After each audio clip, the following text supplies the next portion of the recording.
তো good morning সবাইকে। তো এখন বাজে 8টা বাজে। তো সবাই ঘুমোতে উঠেছি। আজকে হচ্ছে রবিবার, তাই বেলা করে ঘুমোতে উঠেছি। রোজই বেলা করে ওঠা হয়, তো আজকে একটু বেশি বেলা করে উঠলাম। 8:30 বাজে। তো উঠে চোখে মুখে জল দিয়ে এসে আর এই যে বিছনা গুছোচ্ছি, সব এলোমেলো হয়ে রয়েছে।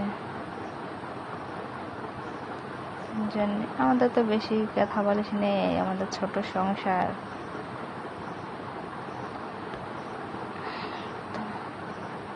এই যে বিছনা টিছনা গুছিয়ে তারপরে মুখ হাত ধুয়ে ব্রাশ করে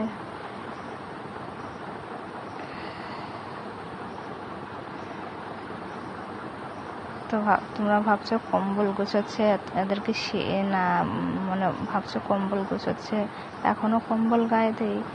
তো না, হ্যাঁ আমরা কম্বল গায়ে দিই।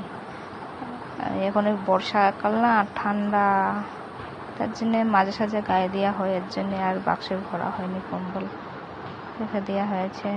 আমার ছেলে শীত কি গরম কি, ও সবসময় সারা বছর কম্বল লাগেও, এর জন্য বাইরে বের করে রেখেছি। তো দেখতেই পাচ্ছ আমাদের ভাঙাচোরা বাড়ি এখন থাকি। তো এখন বিছানা গুছানো হয়ে গেছে, এখন একটু বালি বালি হয়ে রয়েছে, তো পরিষ্কার করে নিই। তারপরে ব্রাশ ট্রাশ করে ভাত রান্না করতে হবে। তো গাইস এইটুকুই, ভালো থেকো।